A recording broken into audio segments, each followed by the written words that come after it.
You know what nobody talks about when they're buying a car? Legroom. Real legroom. Not the number in the brochure, the number you actually feel when you sit down, buckle up, and realize your knees are basically touching the dashboard. If you've ever squeezed into a back seat on a road trip and spent 3 hours with your legs folded like a lawn chair, this video is for you. Today, we're breaking down the cars that give you the most legroom and interior space you can actually buy right now. We checked the official manufacturer specs, cross-referenced them with Kelley Blue Book and US News, so every number you hear in this video is verified. And I'm saving the #1 pick for the end because it's gonna shock a lot of you. Real quick, if you're new here, welcome. This channel covers the things car dealers and manufacturers hope you never find out. Hard numbers, hidden deals, no fluff.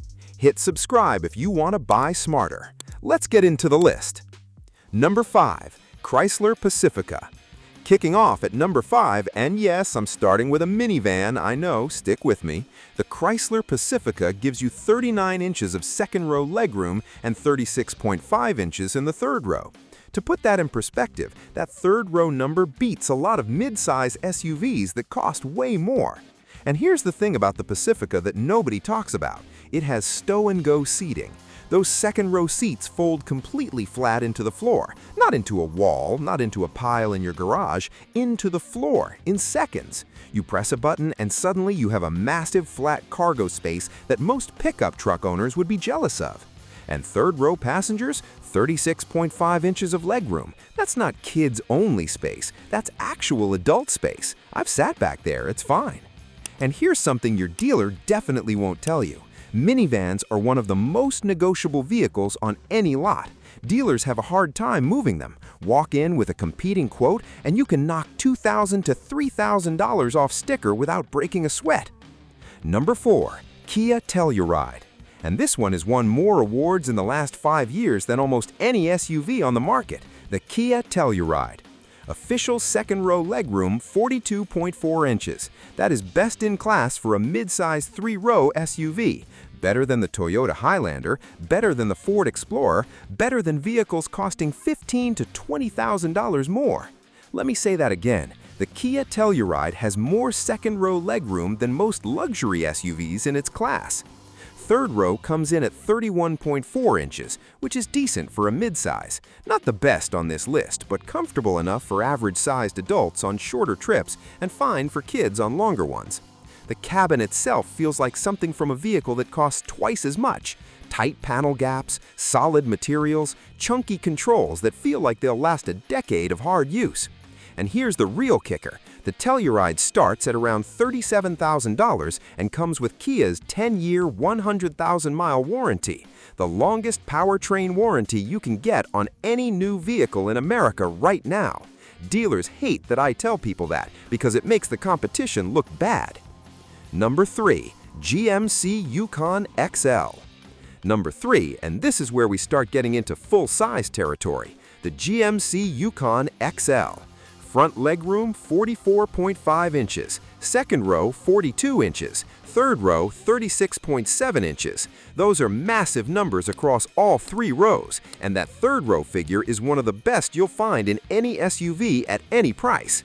The key word here is XL. Don't confuse it with the regular Yukon. The Yukon XL is 225 inches long. That's nearly 19 feet. The extended wheelbase is what gives it that third-row legroom and a class-leading 144.7 cubic feet of maximum cargo when you fold everything down. The Denali trim gets a 16.8-inch infotainment screen, an available Bose 22-speaker audio, and a power-sliding center console. This thing competes with luxury vehicles at a fraction of the price. The Yukon XL is popular, dealers know it, but here's the move. Shop at the end of the month and ask specifically about units that have been on the lot for 60 days or more. Those are the ones they want gone, and that's where you have real leverage. Number 2. The Lincoln Navigator. And we're now firmly in luxury territory, the Lincoln Navigator.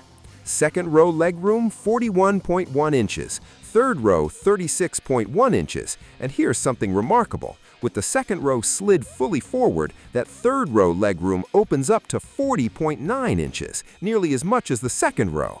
That is first-class airplane territory in the back seat of an SUV.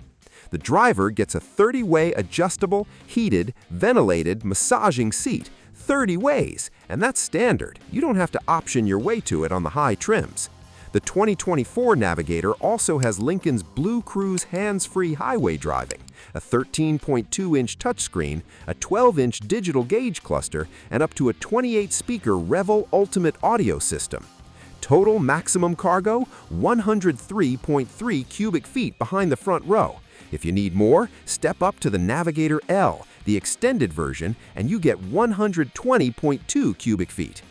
Now, the Navigator is expensive new, but here's the smart play. Buy a 2-year-old certified pre-owned Navigator. Lincoln drops fast in the first 2 years. You can save $15,000 to $20,000 and you still get a factory-backed warranty.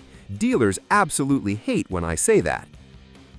And the #1 car on this entire list for legroom, interior space, and overall volume, and it's not even close. #1, the Chevrolet Suburban. Front row 44.5 inches, second row 42 inches, third row 36.7 inches. Those numbers hold strong across all 3 rows. No sacrifice. Nobody gets the bad seat in a Suburban. Maximum cargo with everything folded, 144.7 cubic feet.